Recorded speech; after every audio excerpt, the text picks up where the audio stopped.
Sibana ni Longkang Lausi tuna dalaya. Kay tini kita isariran masuk sa araw. Maini-ini kita. Ano masama na sa nanay ramutin ta ko pang kay pa ini ni Longkang Lausi. Nanay saka tungarita to fana rakat no selangawan no mitami sa amisay. Masama ay hakini asa kita cinapat anini kita amirpet. Ano kira? 好，谢谢荣康，开始吧。好，谢谢建勋老师，在这里先跟各位致歉了，因为刚刚有一些交通问题，所以让整个时间慢了哦。那我今天呢，还是针对这一个阿美族这个相关的渔猎文化的部分呢，我们就是进行在延续性的报道那前面的7周呢，我们已经完成了阿美族环东岸萨拉塞的那个礼物交换带的这一个结构的一种结构说，然后之后呢，我们又把阿美族的起源跟它近代的发展，做了一个就是启发式的一个论述，再加上黑陶在中央研究院呢，它的海上陶路跟海上玉露，它这一些的问题，它到底是怎么形成的？我们呢也做了一个启发式的一个报道，然后把这些东西综括起来，我们就可以发现到阿美族的物质文化其实呢，它是透过就是我讲的是以这一个花莲丰滨这太巴朗这一边好了，就是这个比较区域式的它这个民族志的发展，其实它的进程呢，它是先是渔猎文化，因为它有登岸说嘛，登岸说之后，它是先从渔，然后呢，而后从农，然后再来从猎，就是先它的物质文化跟一般的像那些那个泰雅族等等的布农族，他们都是狩猎，然后呢再来。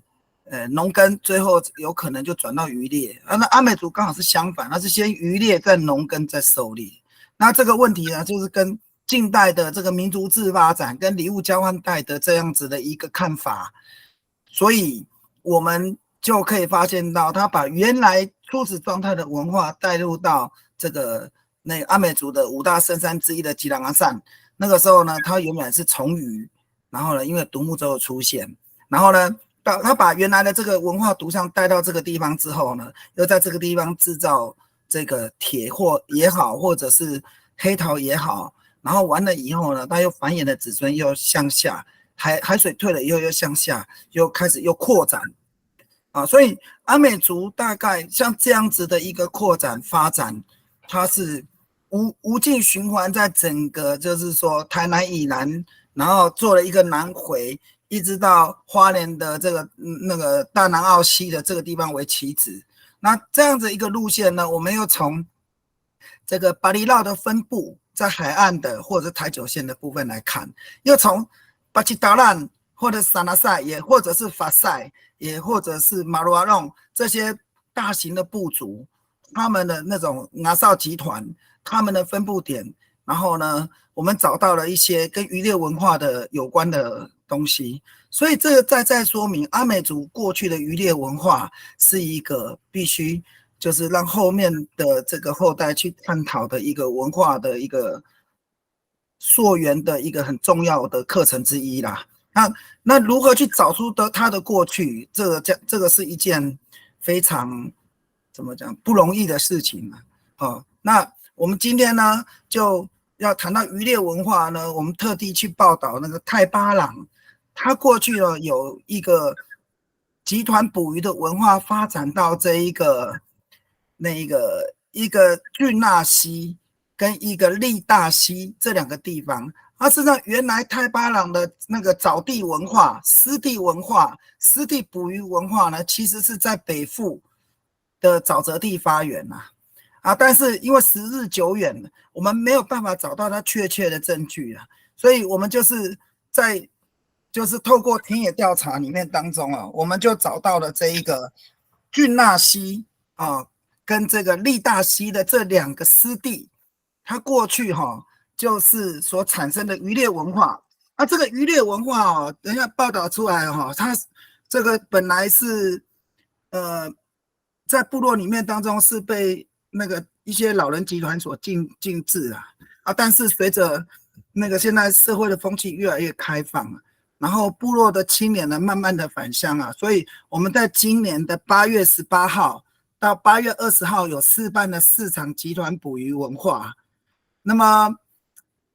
试办的结果是让老人家就是感觉到重新回到初始的状态。那么我们特地找这个，因为在集团捕鱼有一个很重要的那个敬老伦理哦，我们在敬老伦理区特地把过去在这个湿地捕鱼的这些家族哦，有请耆老有出来，而且是重要的耆老。那等一下呢，我们就会跟大家报告什么叫做阿美族断裂的集团捕鱼文化。那么在首先开始之前，我们就要跟大家就是比较一件事情。那么我们想要了解就是说，我们现在就是东海岸几乎对这个收工仪式这个巴格浪的看法有越来越接近，就是我们做活动结束之后要吃鱼的文化。甚至部落的大学生回到部落之后都知道说，这个活动结束之后呢要吃鱼其实这个文化并不是如此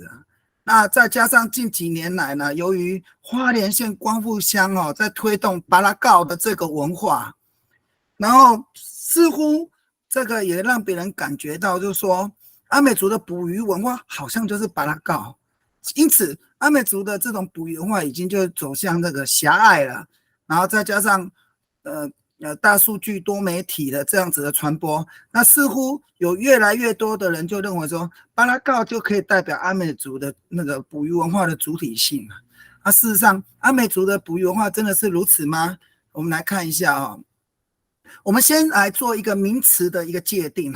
那我们从我的那个田野调查里面，我摘录了三句古语我不知道金靖老师有没有听过你gia gia我们你gia gia 有你gia gia 你gia gia 对有这句话其实是来自于一个古语但是它是近代衍生语，它是很多人就认为是你gia gia这句话它是那种集团捕鱼其实不是，它这句话的由来是我们原本在赶鱼的时候是用茅草后来日本人那个年代的时候，他就给你用那个罐子或者是铁器绑在那个主线，然后用滚的，然后让它撞击到那个河流会发出声音，那鱼就会从上游往下跑就是用那个声音来赶鱼这样子。然后呢，这种方式呢是比较现代的，但是很多人都扭曲，他就认为说这句话其实就是集团捕鱼它是集团捕鱼的形式是没有错，但是它的那个做法其实是现代的然后再来我讲第二句古语叫做巴拉嘎拉嘎烂巴拉嘎烂，或者是巴拉嘎拉嘎这样子。金信老师应该有听过吧巴拉嘎拉嘎拉吗？对，有那其实这句话是古语它是就是用了重叠叠字，然后又用烂它其实在讲的就是说，它是一种古老捕鱼的传统文化，也是一种集体性，它就是由上而下的一种捕鱼活动，然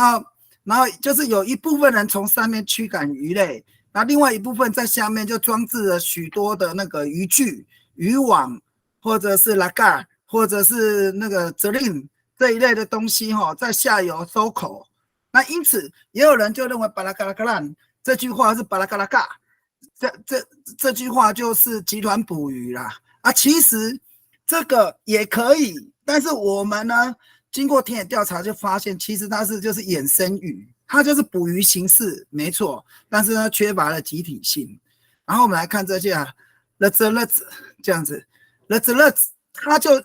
更聚焦，就是说我们这种集体的文化形式的表征，而且是表征在这个部落集体捕鱼的那种结构方面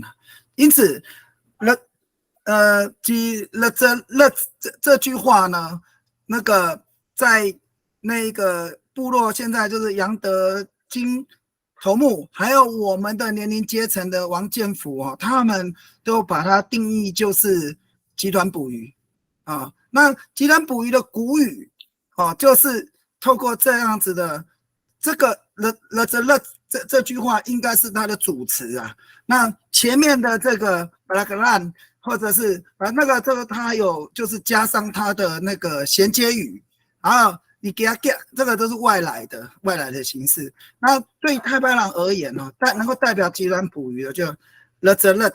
这句话哈。然后这句话就已经说明了，我们经过利大溪的水域跟巨纳池的水域的那个曾经捕鱼的家族去田野调查，发现它是具有一致性的主词的那种代表性。然后再来，那我们呢谈到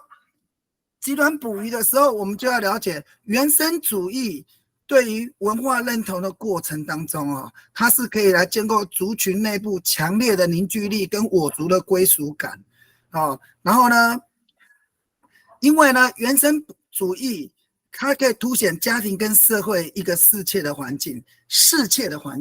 就例如集团捕鱼。然后呢，这个在集团捕鱼的时候是来协助青年成员建构正向族群文化认同上的重要性，这是 Gates 到1963年他所提出一个重要的一个理论。那因此，原生主义论其实呢，跟这一个这样子的一个文化表征形态，它就是不谋而合的啦。因为呢，它建构了家族跟社会的纽带关系，而且伴随在社会成员在捕鱼儒化的过程我们特别看这个儒化的意思就是说，你从小的时候双眼所视、双手所指的一个文化情境的一个刺激跟回馈的一个过程，这叫儒化。那你儒化完了以后呢，如果你再把这个儒化更进一步的看就变成谈话。谈话就是说你再长大一点，刚刚是从小的时候，你再长大一点，你看这个文化的那种回馈，然后再来最后面就会走上同化跟进化，这个就是文化的五个变那个就是流变的过程当中。你如果原住民族进入到多元社会，你就会经历这样子的过程。那集团捕鱼是就是说建构在儒化的这个过程当中，其实就是要我们回到初始的状态，然后摒弃资本主义对于物质的价值观，来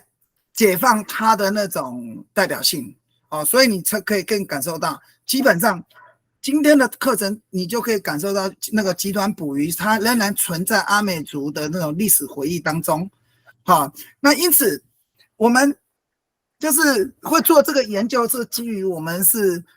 就是吉兰山氏族的后代，让我们知道说过去的先人，他从那个本来样的地方漂流到吉兰山，然后他下寮就是往下迁徙，然后一部分人到奇美啊，一部分人到太巴朗，他们到太巴朗之后呢，曾经发展了什么样的渔猎文化？那我们呢去探讨。那我们经过过去长期的田野调查里面发现这个集团捕鱼的文化是基于那个乌角神的传说啦。乌角神的传说，所以乌角神的时候就跟乌角病有关系。那过去就是说，在过去阿美族的社会曾经发生过这个乌角病的问题，那因此就促成了阿美族对于这个水的那种共生的那种营造就更加的重视那么，所以在运用水资源上面呢，也会透过社会的集体性跟规范性，然后呢来使用水源。那我们去调查大通的方向，就是说，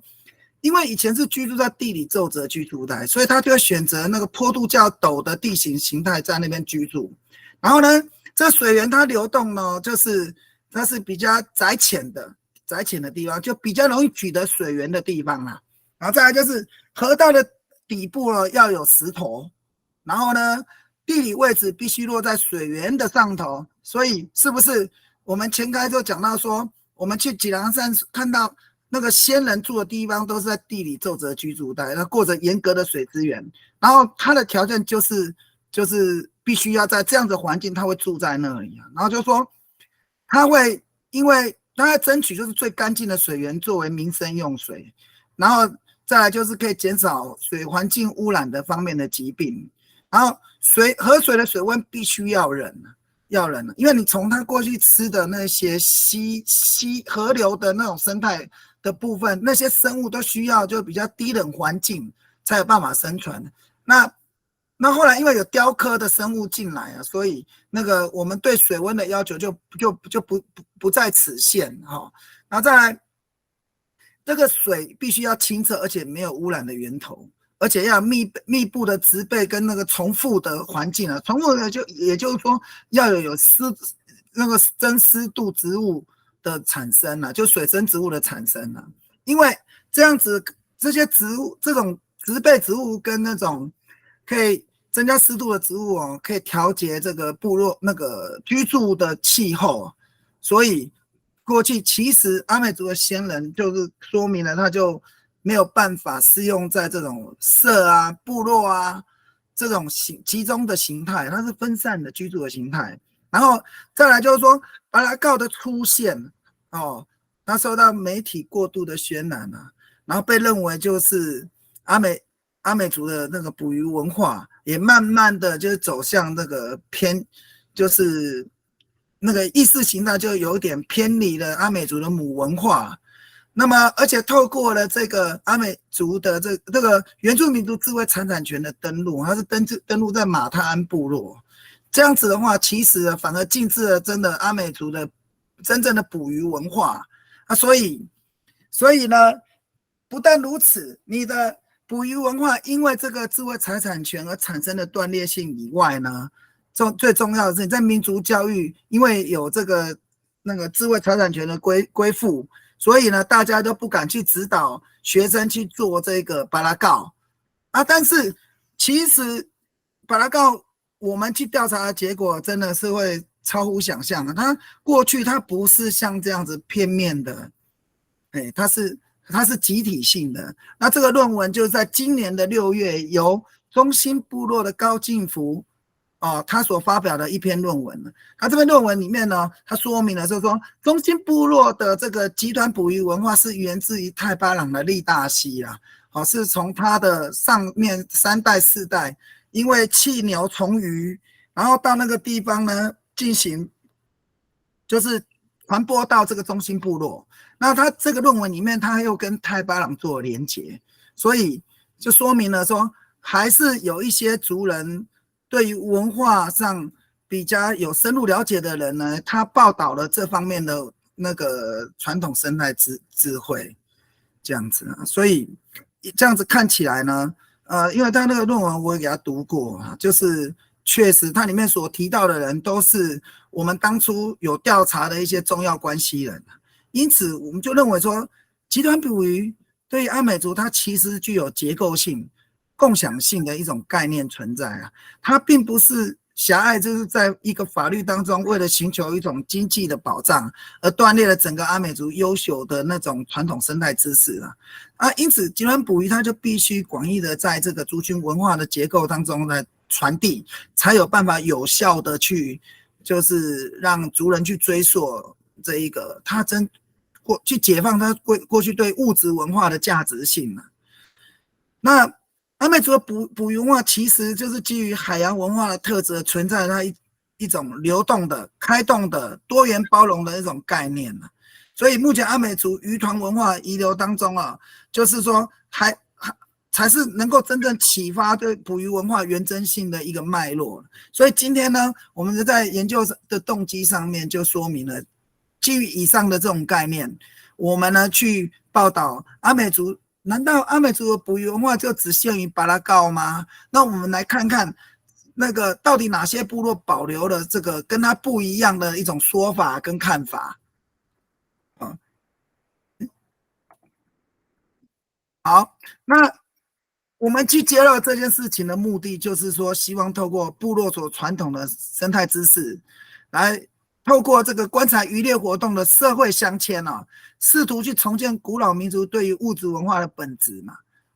那再来就是透过地方的口碑，然后歌谣，然后希望能够以初始状态来理解原住民族对于物质文化所治理的图像。再来就是透过集团性的本质，然后我们就可以比较到底是自然主义呢，还是资本主义能够是当时阿美族的代表性？那是不是过去的这种集团性能够那个解放对于那个物质文化，资本主义对物质文化的它的约制性？所以我们就是在这个地方向这个我们在线的所有的听众来去揭露说，我们不要忘记，我们的捕鱼文化并不只限于这个巴拉告，事实上我们的捕鱼文化是多元的啊。那么我们现在就是来看看这一个到底什么那个集团捕鱼是怎么产生的，然后它在部落是以什么样的那个状态保留的。那么我们呢，一般去了解这一个捕鱼文化，我们一定是找当时部落有在捕鱼的家族去做访谈。那我们访谈的结果呢，其实捕鱼文化就是说，过去在丰年祭之前的一个入仓祭这个过程当中，它就是比较岁时记忆当中的一个空档，然后呢才做的一件事情。那因为它动粗者众，那在日本时代是被强烈的禁止。在太巴朗的那种口碑上面来讲，就是说，在日据时期，日本人理番，所以呢，他就是发展了那种皇民化的一个制度。但是集团捕鱼，他认为他就是没有办法，就是去遥控这个族群，因为你会透过头目、祭司跟长老会议3个的那种连结关系，让你的部落更团结。所以这个文化就是在日本时代被断裂了，也就是另外一个国家的国家主义又介入了，然后呢，造成了一个断裂性。那其实捕鱼文化它是一种有意识的形态的社会行为，它也是一种短暂的感知，然后但是它却是用文化的形态来建构在族群的物质文化当中啊。因为捕鱼季是在入仓季跟收获季之间的一个合季活动再来捕鱼季它是利用入仓季跟捕鱼季之间的那个它的空档在进行的时候，妇女呢她就会缝制族服、采集野菜、集会练习古调，还有选拔骂仪等事宜。这边指的骂仪就是它就是一种社会教化的一个女性角色，它反映了母系社会的那个表征。然后部落不可能只靠这一个头目的领导跟长老会议的意见然后跟祭司的天权神授来就是来运作。事实上要达到部落的集体性、一致性还有教化性，其实在任何活动的时候都会有骂仪的存在。这个骂仪的存在，它就会用人性的弱点，用嘲讽的或激励的方式，让那些青年在捕鱼的过程能够更投入、更卖力，然后去达到社会集体的一个效能然后再来就是说所以说这个集团捕鱼活动经常存在就是部落的歇后语的那个语境当中啊。如果你仔细去跟老人家多接触，你就会多听到这方面的一些故事。好，那么那些老人集团在捕鱼剧的歇后语当中谈论的内容有哪些那当然就是日落而息的时候来谈论嘛。然后呢，他谈论的内容大概就是说，到底要用什么样的组织这里所指的不同的组织，以太巴朗过去的太巴朗的湿地捕鱼文化来讲，是以年龄阶层来看待。然后这是在捕鱼剧的时候，那个老人家就会说，各单位就是要选谁来参捕就是说到底哪些家庭或者是氏族或者是哪些阶层或哪些人他可以去参加集团捕鱼。那说明了过去集团捕鱼呢，它不单是部落的文化表征之一啦，它同时也是部落对于运用自然权利的一种运用自然的一种权利形态。那因此这种集团捕鱼就应该是列为阿美族的一个重要文化资产哦，那些老人谈论的事情是什么？到底哪一家要去打桩啊？捕鱼桩这个定义，我等一下会跟大家说明它的缘由。然后再来哪些阶层要去标鱼，然后哪些阶层要造鱼，那哪些阶层要去毒鱼，然后去做网捕哦，像这些这就说明了这个部落集团性它是有不同的形态在同一个这个结构里面当中产生，而且我们看见了造鱼啊、拉嘎还有泽令这些东西好像又比这一个那个达夫棍还要更久远的文化，而且这些东西呢，它是潜水的那个生态里面比较容易使用的工具啊，所以从工具的这种表现里面当中，似乎也透露了这个集团性的存在的那种可能性啊，然后再来，然后因为集团捕鱼强调是社会的集团性，所以它就会动员部落的年龄阶层。那因此在做集团捕鱼季的时候呢，那老人家就谈论说要派哪一个阶层去收集木材，然后要搭这个祭场，还有搭那个打路岸，然后呢田跟田之间的公田的那些作物要怎么来运用跟分配，然后呢那些打捕鱼桩的家族，他捕鱼桩到底有没有还存在，是不是要重建，还是要找替代物哦，或者是那些集团捕鱼的渔具是不是要修补，这些就会在集团捕鱼季之前成为部落就是口耳相传的一些歇后语。然后再来捕鱼季，它主要的这种天神神兽的信仰在太巴朗跟中心部落，它主要就是来自于河神信仰。那河神信仰它主要是祭拜了这个河神叫比拉鲁论，然后再来呢，这是当地的土地灵呢，叫多罗梦。多罗梦的话，就是当时的那个有人讲古万啊，或者是嘎道，然后日本人讲古吉尔，然后这些都是说明了这些人往生之后呢，就会成为当地的在地灵嘛。好，然后再来呢，就是说比拉拉嘎斯，它的意思是那种水敏啊。然后这个水敏他的角色其实是那个河神的眼睛，他就代替河神在水面上去监视那个鱼族的那种活动的状态。哦，那他被列为就是太巴朗那个4大水族的神灵之一。然后再来就是沙利瓦系呢，有人说是水鬼了，他其实他是水底的一种神明，他是掌管那个底栖生物的那个神灵了哈。所以在这个祭祀里面当中呢，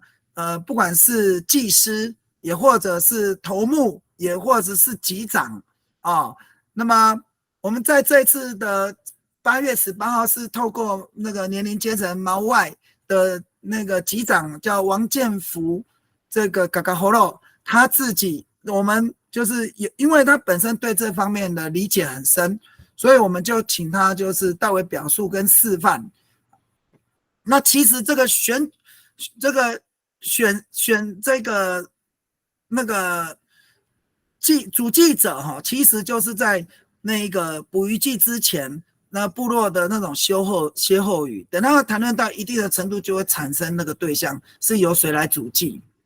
好，那我们现在来看看，到底太巴朗集团捕鱼文化，它那个环境，它是应该就是要摆脱现在去追溯当时它是私地形成的那种初始状态啊。然后呢，我们就是以2个湿地啊，就是这2个湿地哈，一个叫做这个神纳啊，这个是叫郡纳溪啦啊，它是一个网络很复杂、很错综复杂的一个溪啊，在水稻之前呢，它在境内呢，它就是形成了这一个生态网络啊。那另外一个叫里大就是利大溪。利大溪跟郡纳溪这2条，其实呢发源于比吉萨的这个地方，这个地方就是它的水源地。换句话说，比吉萨这个地方，它就像母亲的那个子宫，它就像子宫一样，它2条输卵管，它输送了这一个湿地的捕鱼文化，去滋润了那个所有的这个小地方。然后呢，它形成了一个渔业网络的形态。那这个渔业网络的形态慢慢的消失在这一个当地人的历史记忆当中。然后呢，现在看到就是说，它神纳跟里大，它其实呢，从巴基萨到神纳的时候，然后它也分流到里大的时候呢，那利大溪它也就是跟这个神纳溪哦，它们之间有支流汇合，意思就是说这个水源它是流通的，然后它自己本身利大溪就一直是往下，就是到就是一个就是种那个甘蔗的地方啊，就诺瓦利安，然后呢再到利大溪的这个是源头，而这个呢是它的那个，这是主流哦，这是一个支流，这个里大呢就是现在的祭祀广场。那当时呢，它并不是一片土地哦，它都是错综复杂的河流是存在的。然后呢，在这个地方成为一个利大溪那个集团湿地，然后在这个湿地呢的集团捕鱼文化被那个利大溪那边的家户称为巴拉嘎烂，或者是巴拉嘎拉嘎烂，或者是巴拉嘎拉嘎这样子的一个那个词源呢，就是在那个捕鱼的家户里面是有它的共识性啊。然后呢，这个利大溪到了这一个他们就是湿地捕鱼的地方之后，它又流到了沙鲁巴赖，然后呢，这个它从把吉萨到郡纳溪之后，它会流到一个叫古贡的地方，就是现在水利会的水利池。那这古贡的这个地方原本是一些旱田，然后由当地的地方哦，就是把这个地捐出来，然后逐为变成一个池，作为蓄水跟沉淀之用。然后这个水呢，它不是闭锁式，它是开放的，它这个水就继续。就是水经过一层一层的利用，就流入到了沙鲁巴赖的这个湿地。这个沙鲁巴赖就是郡纳溪的集团捕鱼的那个捕鱼技场哦。然后呢，你看过去的人呢，他们对水资源利用，他是就是从上到下哦，就是一个阶层一个阶层，一个阶段一个阶段的利用，然后它就会流到嘎祖利，然后再吉达东岸，然后呢再到拉鲁翁，然后在拉乌瓦，好，然后到马达纳溪，它这个所以说明了这个河流当时是活水源头，然后这个地方这6个水域，它合并成一个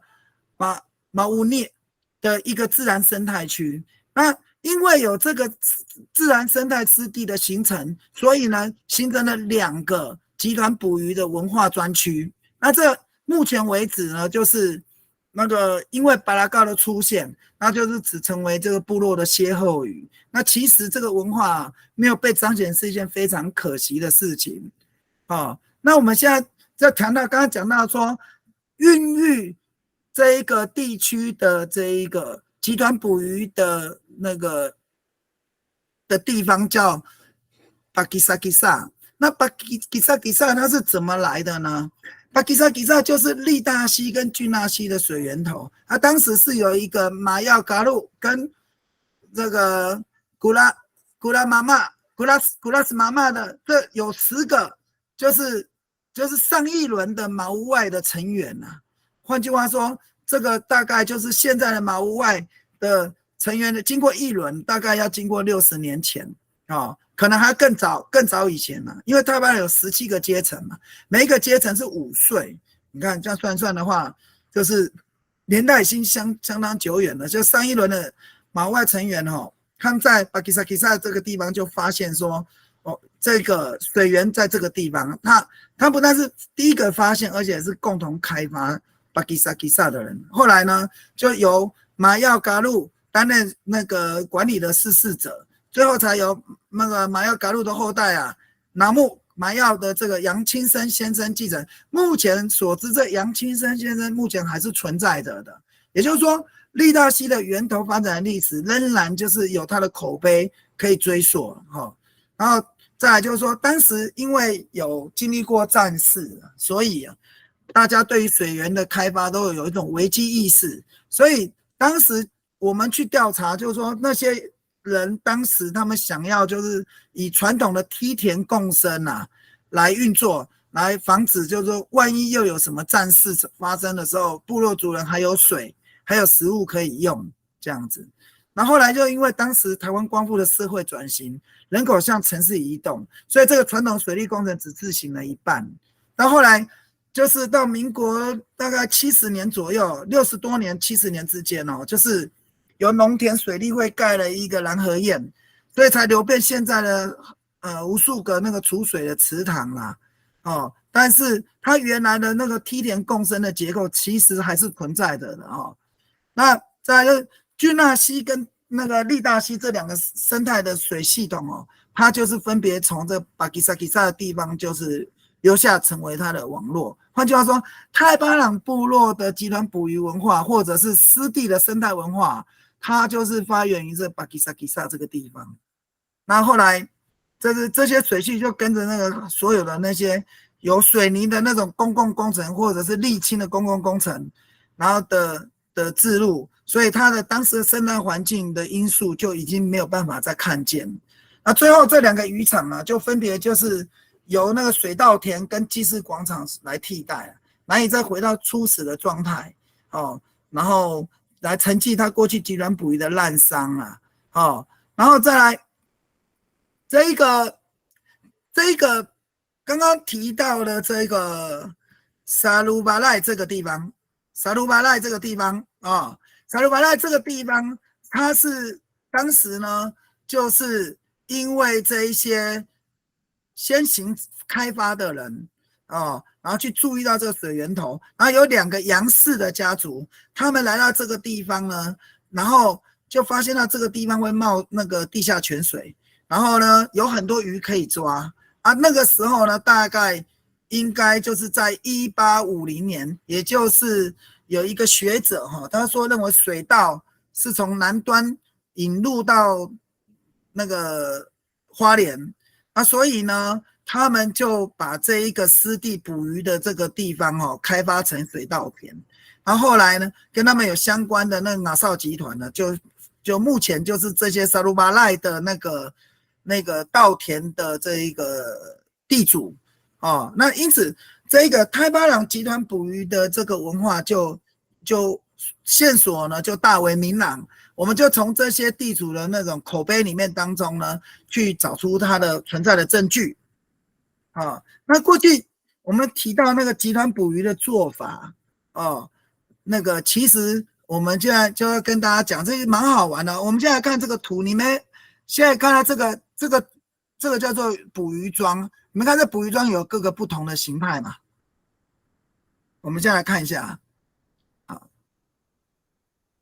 好，我们来看你看这个捕鱼桩呢缠上麻绳，这个捕鱼桩呢它就是缠上稻草，然后这个捕鱼桩缠上个巴吉路，然后这个它就是绑那个树叶，然后它是弄个酒杯盖在这里。那为什么要这么做？那你再看这3个捕鱼桩都没有特征其实就是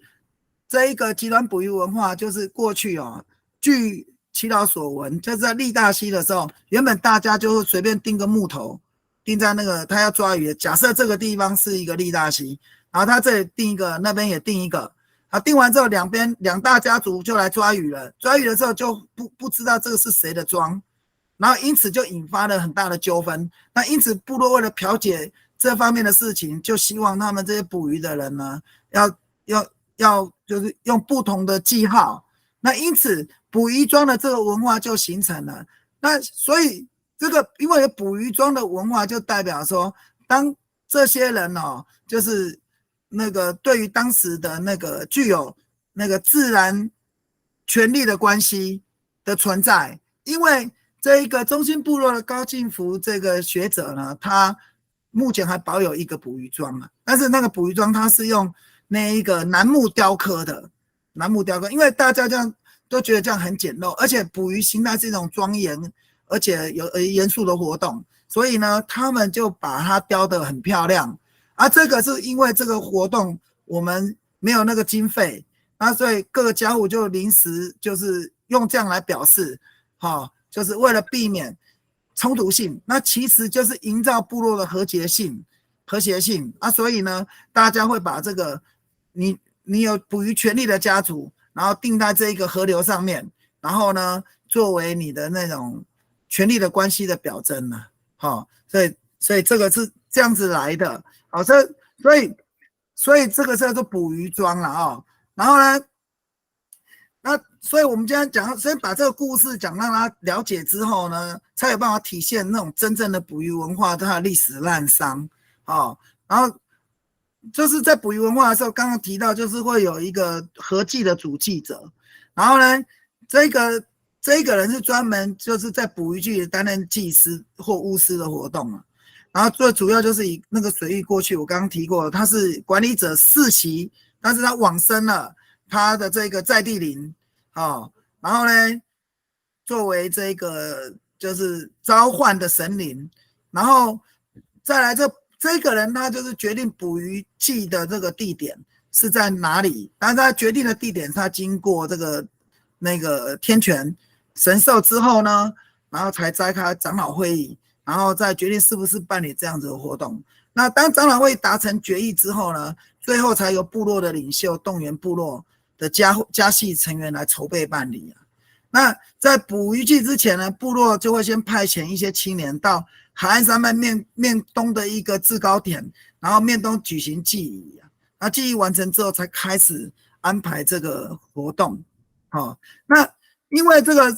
捕鱼文化已经时日久远，而且有一些流变性。那这流变性怎么产生的？第一个，这个能不能办，在哪里办，是由这个主祭者他来选择的他经过天权神授之后来选择的。另外就是说，有天灾、有瘟疫、有战争的时候呢，通常是不会办理这种活动然后再来就是捕鱼季的做法现在也慢慢流变，就是说丰年祭最后一天的收工仪式来代替那已经少有人知道说，其实真正的捕鱼季是跟丰年祭一样，是要动员部落的集体来进行，才叫做捕鱼季，而不是就是在仪式当中呢，各个集团要吃鱼所以像这种收工仪式，那个是没有办法在那种收工仪式的那种象征去找它过去的身影那其实捕鱼文化它是具有阶级的空间再现性的。那一般传统的集团捕鱼它有严明的社会阶序存在，也就是说，我们看这个所谓社会阶序这边有一个祭祀集团。这主祭者，然后这个老人分享区在这个位置，然后妇女会在这边吟唱，那另外一边就是要处理他们抓的那些有受伤的渔获。那他们抓的鱼呢，会在敬老区这个地方端线，他会做一个鱼栅，然后呢，就是给这些老人家看。基本上我们如果回到初始状态，我们就把它当成捕鱼技术考试。这样子一个感觉，你就会体现这个图了那这个就是捕鱼桩打下去之后，这个围网它是用一个绳子，然后绑这一个茅草，然后呢由众人呢就是这样子把这个捕鱼桩围住，然后呢有一部分的人会从这个地方把鱼赶过来，然后这边就会有标鱼的。造鱼的、网鱼的这些不同的那种捕鱼的形式出现然后呢，在活动的过程当中呢，这个岸边会有专门骂人的那种阿姨或婆婆来骂这些捕鱼，然后去激励他那个活动的表现。然后最后一围就是要毒鱼，他是把这些标鱼的、造鱼的、网鱼的这些就漏网之鱼的部分，他们在最后的部分会用这种漆或者是倒漆的这一个结构，然后呢用捕鱼藤就是把它就是做最后的那种收尾，然后呢同时间会有一部分人去拿那个血管跟拉嘎这种东西就是做底漆的，然后所有的渔获会在鱼栅公然的呈现，然后这个部落呢会有接待的妇女，然后这边会有一个大酒缸，然后呢，这一个妇女会从这个酒缸里面挖酒，然后接受老人的就是讲那个赞美，然后他会把那个捕鱼好的人捕鱼好的人能不能捕到鱼，他的那个腰部会挂着鱼，然后他会叫过来，蓝莫，你很会捕鱼，然后呢，因为以前没有糖果，他就会用那个打酒杆，然后去给他喝，然后在喝的时候那个碗不就口而且要仰天张口这样子。那是因为说高低落差的关系呢，还是部落礼节其实是不得而知的，但是这样子的一个文化表征就说明了，就是它过去存在的不会只有是单单的那种巴拉告的问题而是一种部落集体的这种接续的空间再现这是它的一个过去它的结构大概是这样子。好，然后那在捕鱼季前呢，他们就会制作这种捕鱼罩。我们讲过，捕鱼季是因应那种湿地文化，那它不是深水域，它是浅水域。那但有的地方是深的，有的地方是浅的。然后呢，它就是做这种捕鱼罩，然后呢，去让那个增加部落的社会性跟团结性，然后让某个阶级呢下去呢，就是一围的上场，表现给那个敬老集团。就是看我们谢谢我们的马杜阿塞你教了我们这么重要的文化，那我们继承你的这个文化，我们展现给你看。那如果做的不好，请你指导我如果做得好的话呢，我接受你给我的那种就是那个叫做什么回馈那回馈，因为那个时候是没有糖果的年代，所以老人家就会请那个妇女用打酒杆去打酒给这些那个捕鱼集团的成员那我们现在先暂时就讲到这个位置，那我们等一下来看看有没有人有什么问题要提的目前没有人有这个问题，那就是目前那个集团捕鱼的部分目前其实就是少有人去研究这个东西少有人去研究这个东西。那如果那个就是说这个部分大概是第一手资料那如果说你们觉得喜欢，你们可以把它里面重要的那个词把它翻译出来之后呢，可以作为那个你们的那个就是母语教学的一个重要的那个文字来作为参考或者是编辑成教本然后这个其实是对于这一个民族教育又是一个很好的启发那我现在再给你看一个照片这个就是做你给他 get 的那种的前置作业，它上面是网状，下面的这个须它就绑一些可以发出声音的东西这样子的那个事前的准备工作。那这个就是我在做吉兰捕鱼之前做那个道具的时候，那个被我们那个家族老人家拍的这样子然后那基本上这个东西这些工具，你们等一下就是介绍完的时候，你就会发现到说这个东西真的就是在湿地用的，而且他一个人没办法，他要很多人去用才有办法。所以这样子就再说明了这个族群以前捕鱼文化绝不是这么单纯的那种打米打布库啦那种就是简简单单的这样子它是具有它的严谨性、社会性的一个过程然后呢，在刚刚有提到就是说他们就是在开始之前他们会练古调等一下我会把他们唱的歌就是放出来这样子好，然后就说你看看，所以他这个活动就是在开始的时候他就要做很多道具，然后提供呢这个道具不是一个人做，它是各个家户各个阶层都是不同的捕鱼方式，那在捕鱼季之前就要先准备好。然后呢，这一个就是在捕鱼季前大家在准备动员了。这个动员它不是一个家族它是一个拿哨然后去做。然后呢，在哺育过程当中，它就是不会，这个图就是告诉我们，它就是那个不会是一个那个单独的过程，而是一种集体共构的一个阶段呢。好，就大概我们现在就是大致说到这样子啊。那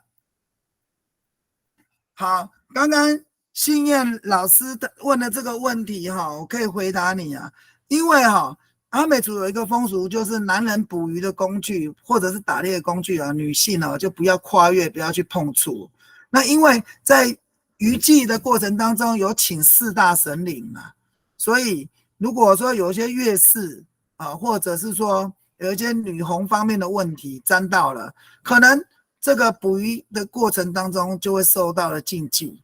好，所以它这是捕鱼禁忌里面的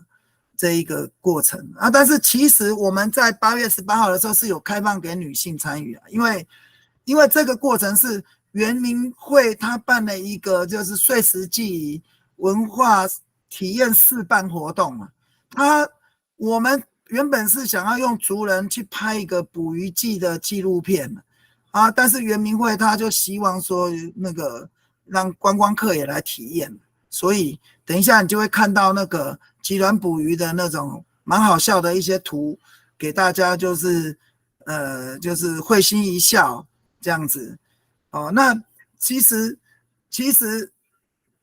女性不能参加捕鱼的意思是她不能下水捕鱼啊。但是集团捕鱼的时候，女性她是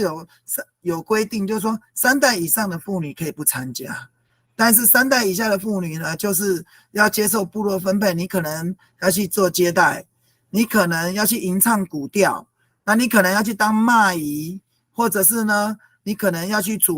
就是做炊事的这方面的资源工作了。因为以前是属于分工制的，所以我们现在还可以去追溯到那个时候的那种文化图像哦。那我们的报道人现在大概应该也没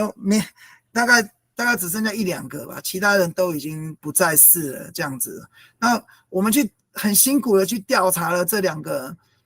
这个所在地的那个家户，然后我们得到的结果其实就是蛮震撼的，就是原来在日据时代以前，就是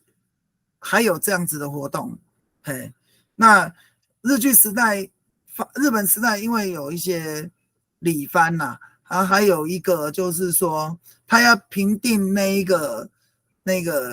莫那鲁道的问题。然后当时呢，在根据手抄本的记载，他就召集16股，还有部分花莲的头目到太棒就是集结之后呢，准备要去那个以藩降藩啊。但是那个过程当中，是因为那个莫那鲁那个太鲁阁族他就是自杀嘛，集体自杀，然后战争结束之后才解散。所以因为这个问题，所以他不希望说这个就是部落的那个祭祀团体跟这个头目之间有这种社会集体的现象产生了。所以我们确定了，在日本时代的时候就禁止了这个集团捕鱼文化。那这个是有历史文献的那个可知，所以我们因为这样子的一个时间点的关系，所以我们知道那个时间点基本上日本人是不会允许你在部落办极端捕鱼。也就是说，从那个时候，再加上那个水稻的出现所以这个部分就荡然无存，变成一个断裂性。好，现在是8点钟哦，我们先休息一下。那么等一下呢，我们再进行后半段的报道。那如果有问题呢，请你们在讯息上打出你们的问题，我可以就是随时的跟你们做解答。那我们先下课10分钟。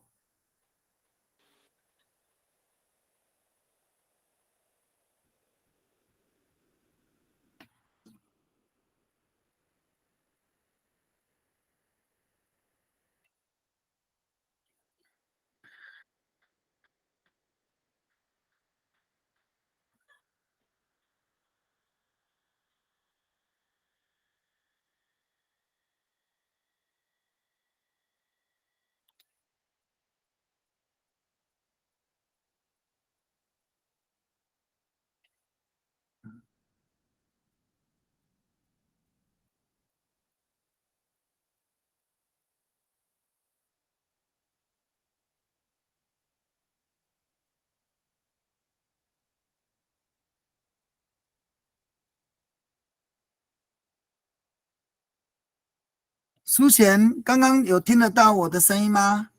有听得到。好好，谢谢你啊。好，那我们现在就先休个10分钟。休息到8点10分。好，谢谢。好，谢谢你哦。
好，现在是我们下一阶段的课程哈，那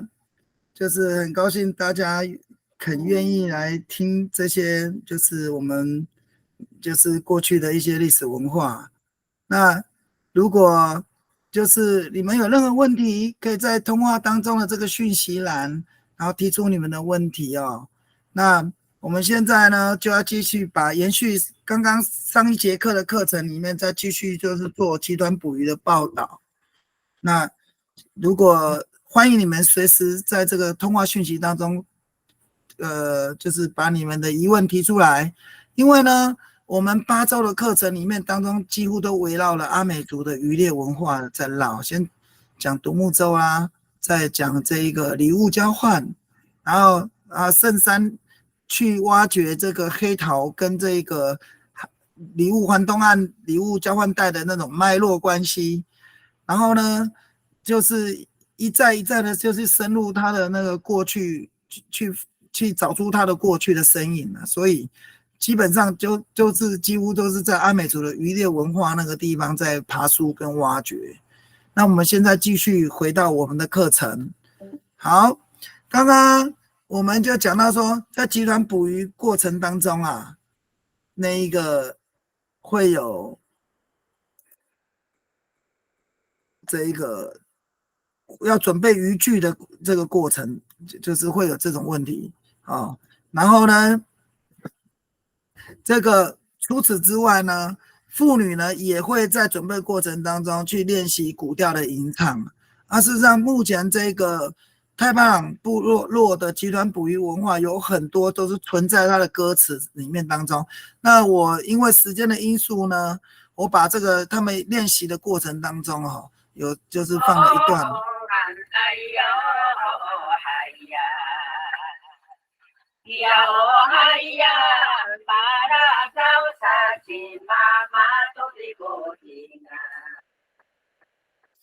这个画面当中，我们可以再看一次哦。那个妇女就是老人集团的妇女，他们在岸上唱的时候呢，其实因为这个段落了很久远，所以我们看他这个画面当中，也有人呢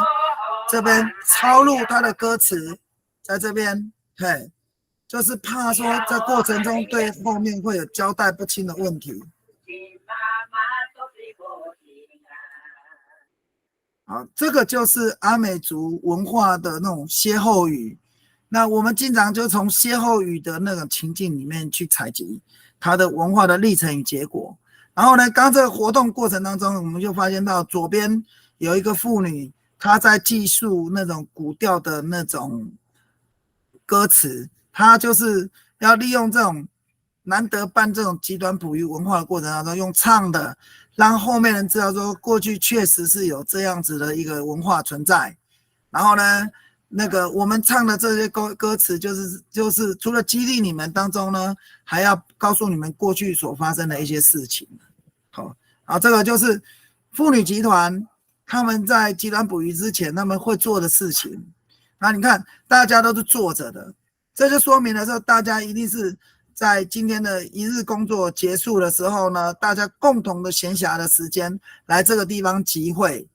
然后目的呢就达成部落的这一个极端捕鱼文化当中去扮演那一个讲故事的角色，所以才会有这样子的一个歇后语的一个情境发生。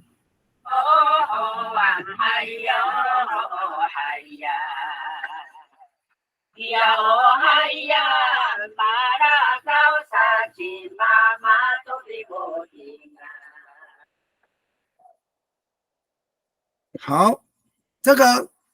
这是一方面这是妇女集团他们要做的事情。然后呢，再来看捕鱼庄集团，刚刚前开在第一节的时候已经提过了在利大溪或者是郡纳溪的这2个集团捕鱼的那个生态区里面当中，因为以前呢，在定庄的时候呢，就是我定这个庄就代表说我这个家族要在这边抓鱼，啊，你那个家族要在那边抓鱼，但是大家用的那个庄啊，都长得一样，在抓下去的时候，因为是集团性的，就会难免会发生冲突。然后经过部落的那种决议，老人家那种会议开会的时候就说这样不行，哦，所以他们就会在那个捕鱼庄做记号，所以捕鱼庄就是捕鱼季的印记，就慢慢形成一股文化。甚至有些家族呢，他会把这个捕鱼庄就是用木雕的形式去木雕，甚至也有些家族会保留那个大木锤啊。那大木锤到底是日本人遗留给我们的呢，还是这一个原来就有的？这个其实也不是很明确可以去发掘的。这个就是确实就是有在活动一开始的时候呢，在祭司或者是巫师，也或者是这个年龄的那种阶层的领袖，在祭祷的时候呢，第一件事情就是宣达捕鱼季开始。然后一开始的时候，第一围就是捕鱼庄的集团呢，要去定这个庄，也代表说这个家还有人哦，而且这个家不但有人，而且他会抓鱼。然后再来说，这个家呢，他有权利在这个河流里面抓鱼。在当时呢，在部落的规范性里面是有这样子的一个文化意义存在啊，所以捕鱼庄就自然而然形成文化，就变成捕鱼季的一个印记之一哦。那做捕鱼庄，因为就是不能年年做嘛，年年做会有一个问题，就是我做的可能跟你就是变成撞衫了，就做成一样了。那基本上捕鱼庄就成为那种世袭，就是那个就流传的一样东西。因为我这一代做的这捕鱼庄跟别家都不一样啊，所以呢，这捕鱼庄它会用那比较好的木材啊，就是像白榉木或者是阔叶楠木这两样的东西来去制作，有或者是樟木也有听说樟木也有，但是我们目前为止还没有看到樟木的捕鱼庄啊，我没有看到那个白榉木跟阔叶楠木的那个捕鱼庄，而且它的大小形制都不一样，然后呢各形各色，但是目前愿意要拿出捕鱼庄的家族已经不多了，只知道在中心部落有一个家族他还保留着，但是他不太愿意给人家看这样子哦。然后呢，在捕鱼庄集团的时候，他就是由家户为代表，家户要派一个代表去定，然后在活动的时候要用点名的方式，然后呢，而且要跟那个河神去介绍这个家，也就是说，他把河神跟捕鱼的权力关系有做一个连结哦，然后在最后再逐一到就是他可以到自己那个捕鱼庄的家户的那个代表人，他可以到自己指定的位置去定捕鱼庄哦，所以这个河域里面当中哦，会有一个圈圈是那个有权力的家族定的那种捕鱼庄在那里。那捕鱼庄它是以家户为单位，所以他在跟河神连接的时候，他会用那个家的名称跟河神做介绍，不是那个家的主人名称，是那个家屋的名称哦。然后他就是对于阿美族捕鱼的集体社会他就是的一种身份认同的表示的文化意义有存在啊。那其实现在呢，已经简化成用书状来表示了。那以前是因为要跟神明之间要做一个连结，所以呢，就跟现在用书状的表示的这种形式，基本上有很大的差异性了。好，那因此，从这样子的一个文化行为的诠释，用我族的那种看法来看就是这种文化的那种形态，去设置那个捕鱼庄的表现其实是一种在自然情境当中的自我主权的一种表现啊。那也跟那个就是另外就是说，在部落的那个歇后语的那种口碑的那种传播的那种语境里面当中它就是属于空间表征的最显著的那种开展的概念开展的在太平洋语就是你泽拉盖米泽拉盖，他用这个米泽拉盖的意思就很严谨哦。他这个用古语来表示的，就是代表说这一个，这不是开玩笑的，他是动员的哦，动员的。那他不是开玩笑，是动员的，而且他是开展性的，就可以发现到，它就必定是是整个规模很大的一种结构。哦，那米泽拉盖这个在阿美族的那种语境里面当中哦，它的本意就是指的是阿美族空间营造的一种社会属性，它不是那种资本主义强调的那种强制的、瓜分的，或者是独占的一种外来的方式，它是一种自然开展的一种概念，它是人跟自然跟社会当中的一种融合的关系。哦，然后呢，因此开展呢，它的原意是米泽拉克，但是呢，在这个集团哺育，它是讲开展，它是讲的是一种开展的概念。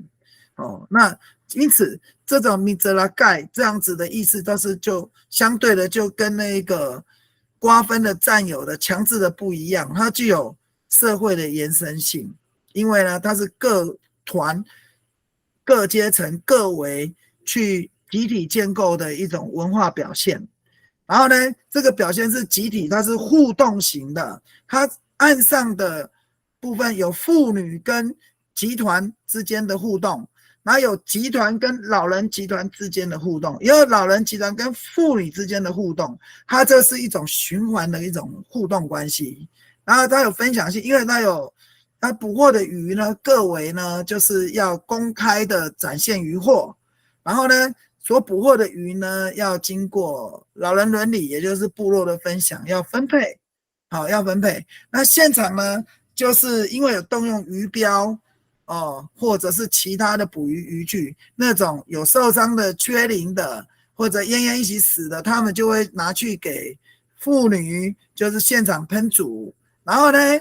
那种完整的，他就留在那个敬老区，然后由这个专门的人呢做分配。哦，分配。那因此，从它这个整个过程的结构里面当中啊，我们就可以看到说，它是一种互助而又开展，然后呢是一种共同集体建构的一种文化表现。很可惜，我们目前就是已经没有办法去看到这个定捕鱼庄的这种文化表现。那这个定捕鱼庄就是在那个集团捕鱼里面当中，它是一开始的第一圈、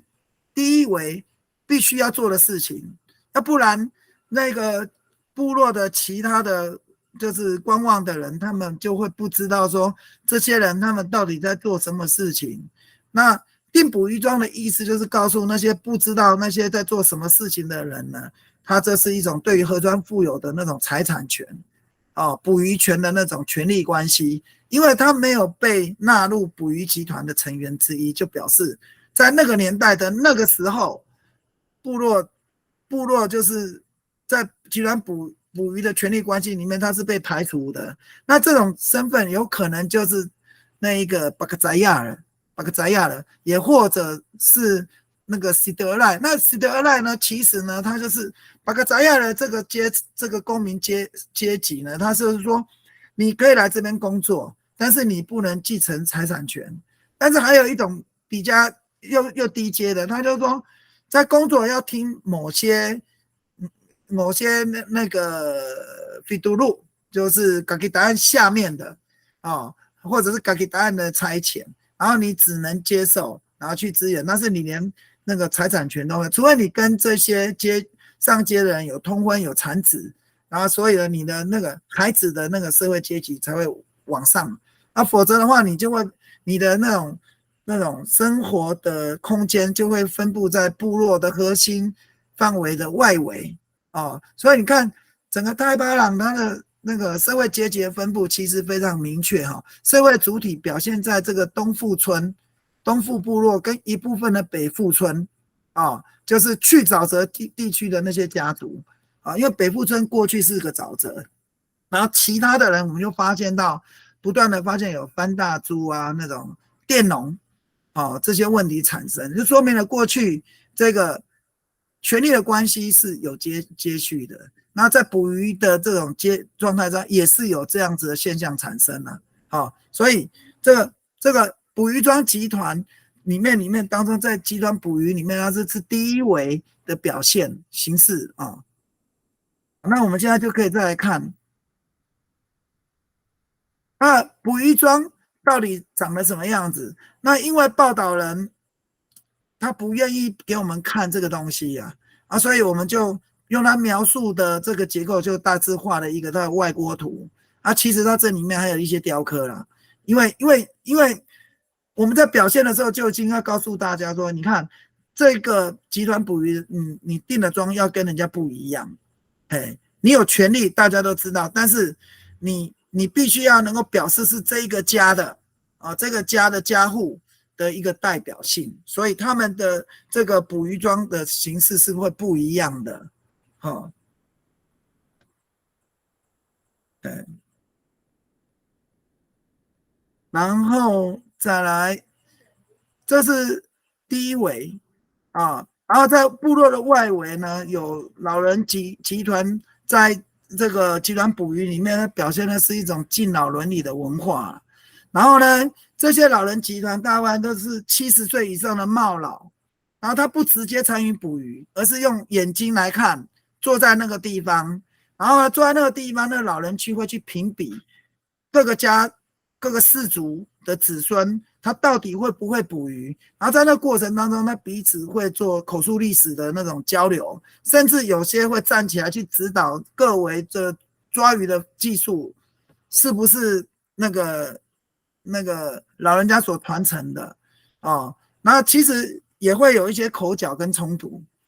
因为老人家基本上对这种古老东西其实是很重视的你细节做错，他就会纠正你。那基本上他这个是一种很好的伦理，因为呢，你不去做做给老人家看，他也不会知道说你到底会不会做然后在捕鱼季活动之前呢，部落青年呢就必须要为这些老人去搭这一个老人集团的那个遮阳寮，然后呢，老人集团的席次是就是横排的，然后面对合记集团的，要能够很清楚目睹就是各为他们整个动态的过程，所以我一开始就跟大家讲说，集团捕鱼有点类似这个捕鱼考试的那种感觉然后呢，他们是会对捕鱼技术跟那个家世的那个子孙，然后去做评论去做评论，然后呢，那个老人的那个敬老区，他们会准备那种一些小的坐骑跟那个类似就是放东西的一个小台阶那不一定是放桌子，他可能就放几个石头，或者是放个板子，然后那板子里面会有他的那一个就是小酒或者是小点心会放在那个地方。那老人家在过程当中呢，因为是很严肃的祭典，他过去会在胸口或者是腰边放一个祭杯，那这祭杯可能是陶杯或者是竹杯那通常这个杯的那个共同用语就是 Diwas 这样子，那跟其他阿美族其实是差不多的然后它长相其实也差不多然后在那个过程中，老人家就是会去训斥后辈，然后也会安排这个对于服从部落伦理的那个犒赏，晚辈的犒赏，而且是实质的犒赏然后就是说在实质的语境当中那个他是在合祭之前是以严肃的气氛来进行，他丰收了以后才有欢愉的态度，他前后的态度是不一样的然后在过程当中就有针对这个阿美族的集体社会里面最常发生的现象就是打赏文化它有存在，那因此有这个打赏文化就有打酒感的这种文物遗留存在。那这个文物遗留目前我们在8月18号揭露之后就发现有很多部落中间以上就50岁以上的人呢，已经就慢慢的不知道了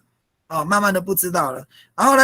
在过程当中还是回归就是各个维次的那种阶层，要公开的展示你所捕获的渔获，然后对老人表示尊重跟感激，然后那种传承那个渔猎知识的那种意识存在哦。好，这个就是部落对于老人的那种利用捕鱼技的一种敬老伦理的文化。然后和记集团刚刚就讲过了，他就是说以在地这个在水域的有捕鱼权的家族的后裔，或者是他附属的渔团成员呢，作为陪祭，然后在祭祀的过程当中呢，会以仪式性来表现。然后主祭者呢会念祷词，然后会请四大的河神，然后呢在请四大河神之前会有一个主神，就是马拉道跟这嘎登更他是管生物的那种神灵。然后呢降凡之后才会请河神然后呢来做这一个祭祀。然后在捕鱼季的过程当中，他就会用他那种传统的印记，就是双手前后摆动，然后用单脚跺地的方式作为印记，然后呢来祈求河神跟其他的成员保佑部落平安跟丰收。好，然后妇女集团做什么事？妇女集团就是在部落歇后语，他会先分骂姨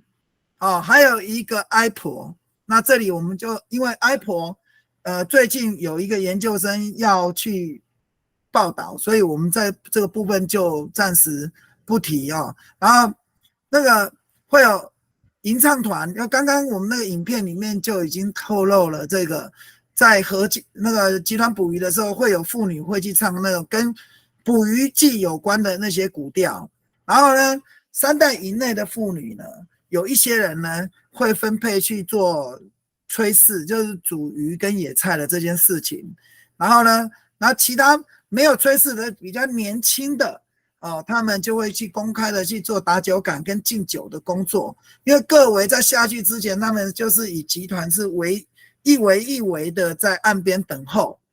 因为集团捕鱼它不是一起，它是一围的上场所以我说集团捕鱼有点类似捕鱼考试的那种感觉所以那个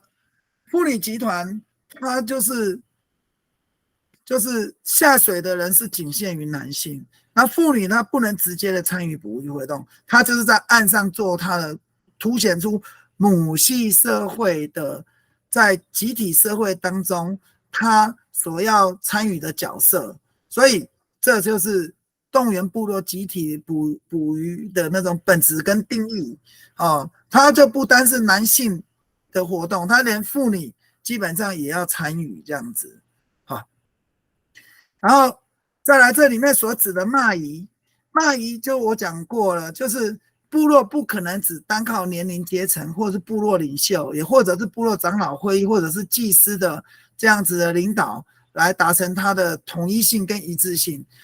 在母系社会的表现里面当中，骂姨会透过语言或者是形式，也或者是仪式的那样子的激励，来达到参与者的教化功能。所以骂姨基本在表现母系社会对于部落的教化上面的一个文化传承，具有它的重大的角色功能存在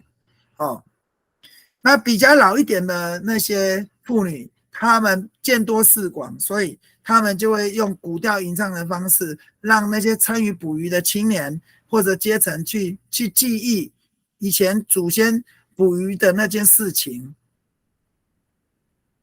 然后在桅杆集团，在古时候的这一个集团捕鱼的桅杆集团，它是用茅草，然后每隔一小段距离它会捆绑，然后呢会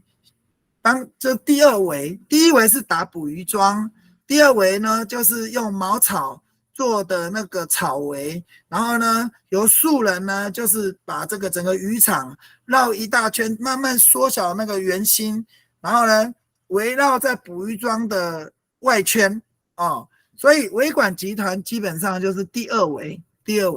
然后这第二围建构完了以后呢，接着第三围就是要进去插鱼，会有某一个阶层或某一个氏族，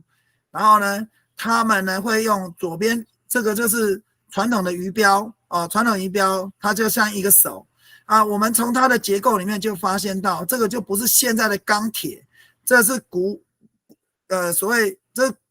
古老的手工锻造的那种铁，那这个就是某位报道人他所保留的那个传统的鱼标然后这个鱼标就是用类似像这样，那鱼标形式很多是其中之一，但是我们所能够找到证据的话，就是能够找到这一件基本上是相当不容易了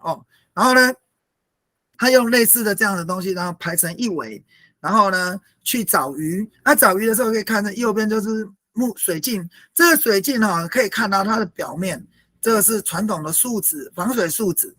这个玻璃可能就是从荷兰人的那个船上拆解下来的。然后呢，它的所有的那个旁边的配备都烂掉，它就用绑个麻绳。那我们可以从这边去进行年代测试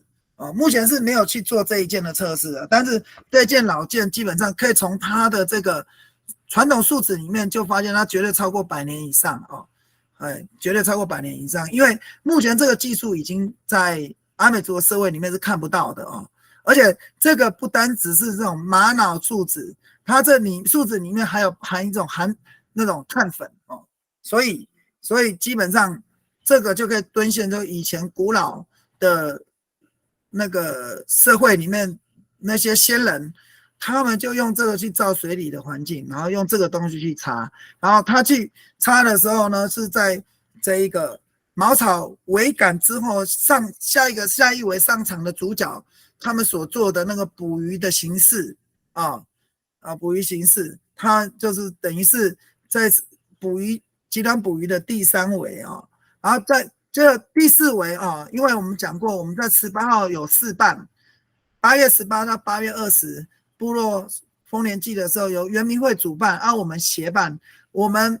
得到的任务就是说，用传统的捕鱼方式给这一些外面的人来体验。那因此我们就回到了这个萨鲁巴赖的这个被改造成稻田的地方，我们又把它挖回原来的湿地，然后呢，我们又制作了这个湿地捕鱼的渔具，让这些外人来体验如何呢，在集团捕鱼里面当中去做第4围的角色。那图里面就发现到他们有成功的抓到鱼了成功的抓到鱼，那就说明了以前在湿地文化这样子的渔具它是有功能性的是确实是可以抓得到鱼的。然后这个功能就是说做了一个大圈圈在这边，然后又做了一个小圈圈，用竹子或藤锯然后捆绑它，然后中间成一个这个锥形的中空形态的一个结构物，然后用它来造鱼，然后手伸进去找那个鱼，找到它之后呢，把它拿出来，然后挂在自己的腰边那这一个就是那个造鱼集团他们所用的工具这在这个集团捕鱼目前是第4围，然后接着第5围呢，就是用各个网具就是下场，然后这种活动呢，你看几乎我们都用责令用那个三角网，因为其实湿地它并不是都完全适用于放渔网放渔网有的地方深，有的地方浅，那因此我们就是听到老人家所讲的，就是三角网的使用率最高了，所以我们就做了很多的三角网，然后呢，就是在提供那个就是下一围这个在第5围了吧，或第6围了，然后呢去做这个集团捕鱼。那我们也知道，用三角网捕的鱼它不会掉鳞嘛，所以三角网抓鱼的这一围所捕的鱼，就是要送到那个敬老区，让老人家看这完整的鱼那这个就是要作为部落分配跟分享在用的那个战利品然后在下一围呢就是那个网捕集团的意思，就是说用各个不同的网具，那我们就是在这个地方用三角网，那因为时间的关系，我们就很快的用这种围那个农作物的那种围子，然后拿来改造，然后就是用那个麻线来绑，然后我们看它这个三角网里面确实就是有抓到鱼嘛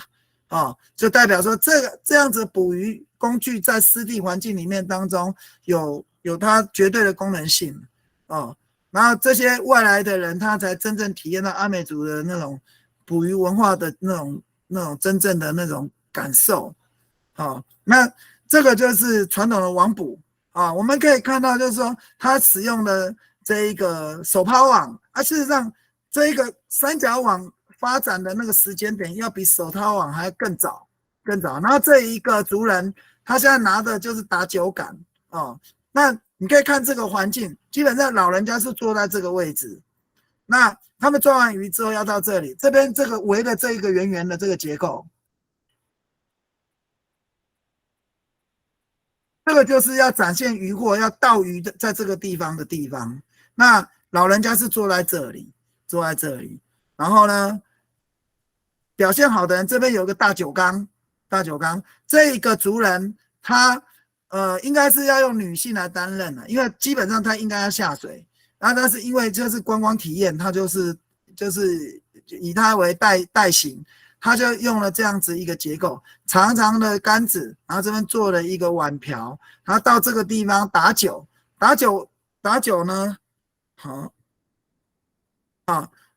打酒完的时候要做什么？打酒完的时候，你看，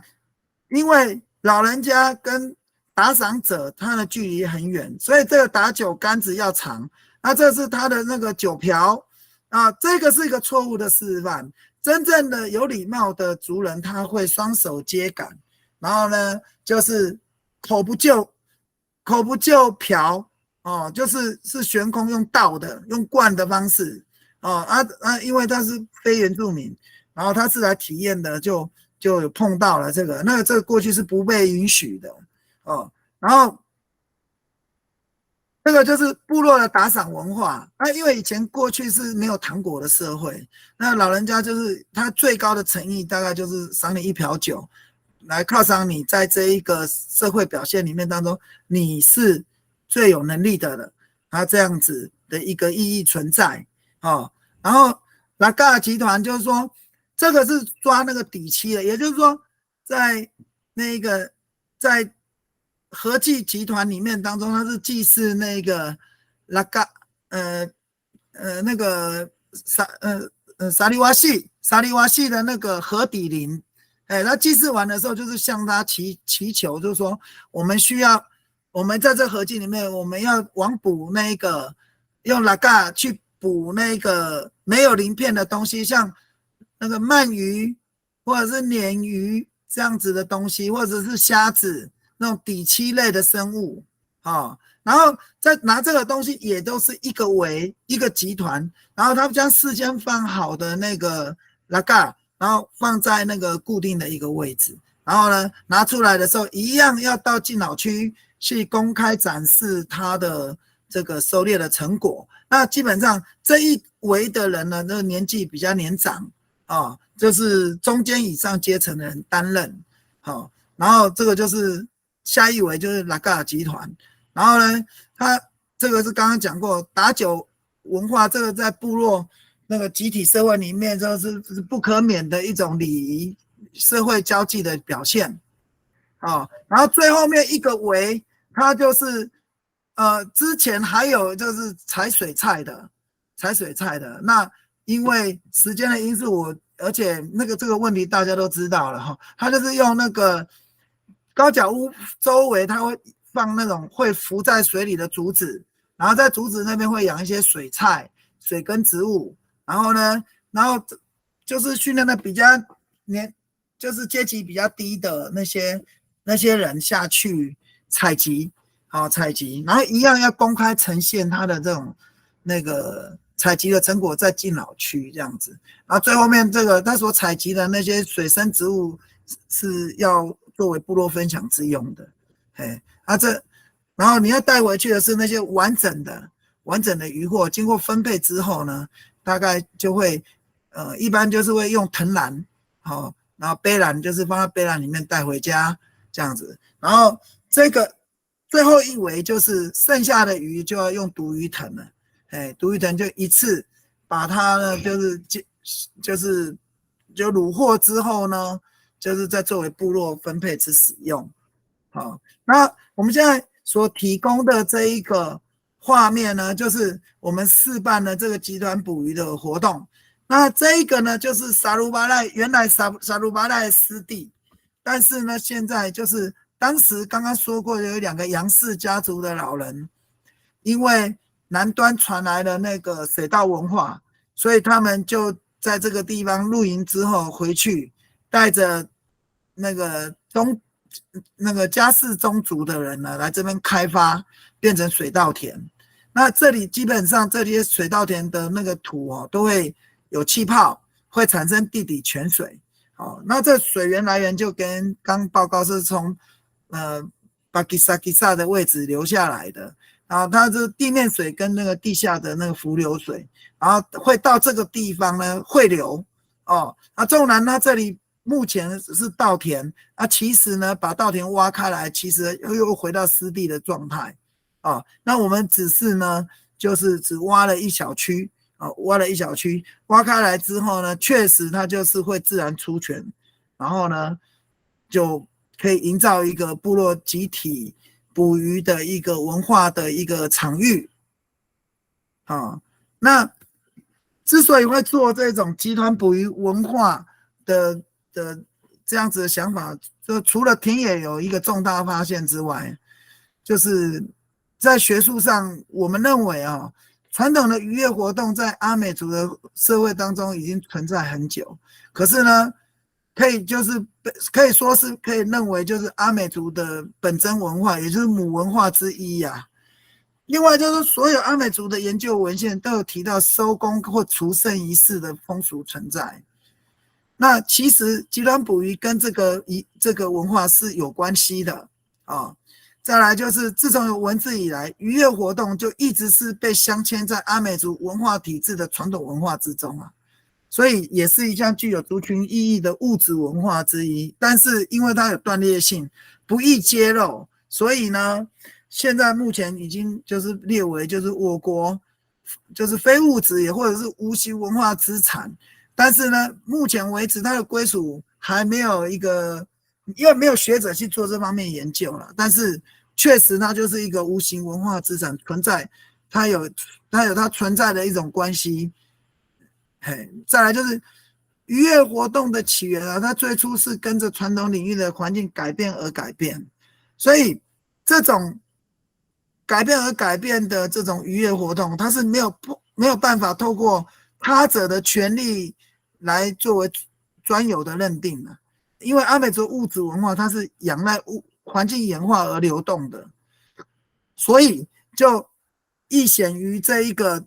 物质文化的重要跟珍贵性。然后再来就是部落传统的领域的建构，它当时就是跟着这种渔猎活动的发展跟这个移动它有很大的关系那如果依照目前的行政区域来划分来看，它固有的权利关系是来自于它所有境内所有依附海岸山脉地理皱褶的水系。那这些地理倾斜的水系呢，透过水文网络的关系所形成的物质文化，就是说明了它是跟着环境演化而来的。那因此这样子的文化基本上就是一个很好的民族教育的教材。所以空间在原始社会的关系根本就是存在的一种不可以脱离的关系。那这个不可脱离的关系，我们可以从文化的诠释里面当中来体现它的普遍经济的问题。然后再来就是说，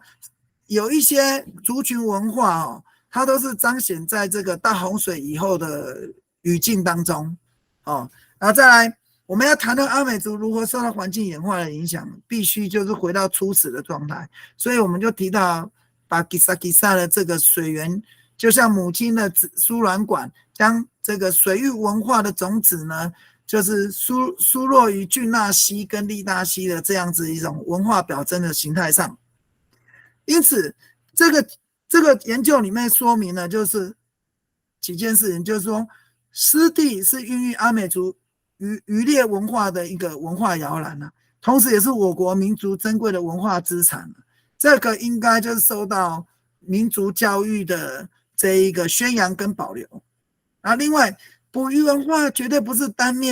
单向片面的文化，它是一种集体式的社会行为，而且是一种无形文化资产的遗留。那么集团捕鱼的经济结构跟现在的资本主义是不一样的，它是能够概括代表阿美族初始状态的普遍经济哦。资本主义强调的是特殊经济，自然主义所强调的是普遍经济，所以他们是彼此就是二元对立的啊。换句话说，17世纪以前阿美族的社会就是不允许资本主义的存在，所以我们去了解它的经济。那个湿地文化集团捕鱼的结构，就是有助于重建世人对于物质文化的价值观。再来，阿美族的文化，捕鱼文化能够体现在多元文化存在的价值，因为这个8月18到20号，原民会所做的这个事情，就可以说明他原民会开始重视这个多元文化这种体验的这种方案。在这个政府的关注之下，是在运作的哈。那么最后就是说，我们提到这个集团捕鱼文化，其实可以重建母语师资，去编辑这个母语教学的教本哦，然后图以填补阿美族集体社会的民族教育体系的这种文化断裂性。好，这个呢就是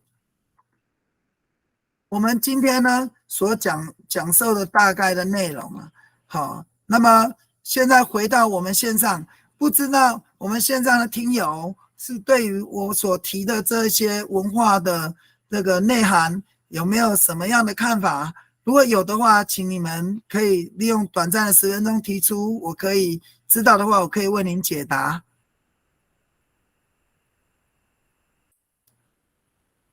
好，没有的话，那我们来做一下线上访谈哈。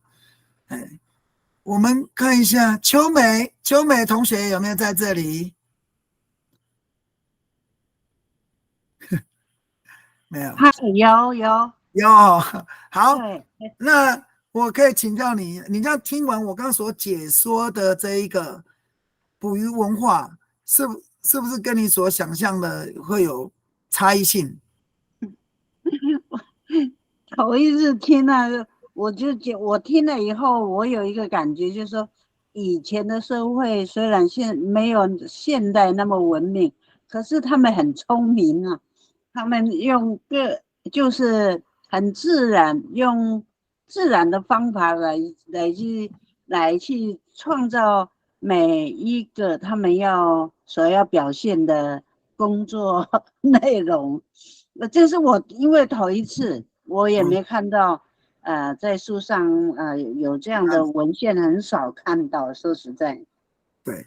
所以对我来讲是非常新鲜，也很佩服以前人的智慧这样子。好，秋美同学，我可以告诉你哈，刚刚那个图哈，它是要说明了一件事情：阿美族那个把吉萨这个水源头哈，它是。把这个水的资源的利用，你看看哦，现在的人洗车子洗完之后，这个水就是经过下水道，跟其他家庭废水融合排走了，对不对？但是呢，你可以发现到老人家以前对水资源，它是一层一层的去利用它，然后呢，到了汇流的地方之后呢，它让它自然形成一个生态捕鱼区。对，它这样子的话，就等于是它利用水资源去造福整个。大范围的族人就是提供他的生活所需，他就是一种利用自然营造的那种知识体系来延续族群的发展，它有这样子的意义存在。对，那我也觉得就是我一直听这些，就是每周3啊，都有听嘛。我觉得我们有点像以色列人呢。有这个问题就是，虽然跟话题不同啦，但是因为圣经它可以传播嘛，但是阿美族是可以流动的。那之间当然是有受到殖民的关系，当然就是会有接触，所以也是有可能，好，有可能，对，但是现在我们就是说，我们就是就是切割到一个小的部落里面去观察它的原始结构，那所以我们就把它当成传统知识来做报道这样子。对，对，谢谢老师，真的，我真的很有收获，真的很有收获。谢谢你啦！只要你们把这些知识把它翻译成母语，基本上对于母语教学上就是一个很好的教材。可以做手绘本，对，尤其是都市原住民可能就非常重要了。是，谢谢你哦，谢谢你。我们现在还有没有什么同学可以就是把握最后的几分钟，然后把你的看法或者是你的问题提出？因为今天是我们8周的最后一节课，那荣康呢，就是谢谢大家的参与，然后就是我虽然没有办法就是给你整个世界，但是我们只能够分享就是那个阿美族文化之美的一瓢饮，也希望大家能够在就是欢愉的饮用之后呢，能够把它发扬，这就才是真正的文化之美。对，谢谢老师，真的不会。那我们的时间就是已经要结束了啊！今天是我们的最后一节课。今天我所带给大家的就是说，我们一定要跳脱自己的那种视野框架，我们不能就是说在资本主义的结构下来看待过去，那这样子的话一定会产生冲突。我们必须就回到当时的状态，才可以去体现那种文化它的本质。对，好，那还有没有人要提问？大家都很客气哈，那没有关系。那今天我们的课程呢就到此结束。那也随时欢迎，就是说，如果你们对文化之美，你们喜欢它，可以透过那个苏贤，也或者是凯明的这个线上的那种联系，然后呢，可以到太巴郎我们的文化工作室。然后呢，我们也可以就是为大家做更进一步的做这种，实境的文化体验，实境的文化体验，也或者是说，我们可以利用时间，我们的团队也可以到桃园啊，或者去到你们的那个地方去做文化交流。基本上文化的这种接触不要中断，就是把它发扬的越大越光环。对我们的民族教育才是有正面上的帮助。那么我们今天的课程我们就上到这个地方。那么当然我们非常感谢马杜瓦塞对荣康的指导，然后讲得好也请大家就是多多发扬，讲得不好也请大家多多包涵。那么我们今天的课呢就上到这个地方，荣康在这里祝福大家，然后大家平安顺利，然后我们就是上课到这里咯，谢谢各位，谢谢老师，客气，好，谢谢各位。那我们请那个我看等一下，我们请那个进信老师做结尾。嗨，感谢荣康老师哈，这8周以来把你所知道的通通都给予了我们，让我们长了一些阿美族历史的知识。希望透过这样的关系，我们再来礼让我们把它弄得变成为我们以后对于这个阿美族历史的认知。好，谢谢你。好，谢谢荣康，也感谢进信老师，还有所有工作人员，也特别感谢光宗老师。谢谢大家，那我们就到这里结束喽。嗨，好的，谢谢老师，好，谢谢各位，拜拜。谢谢老师。哎。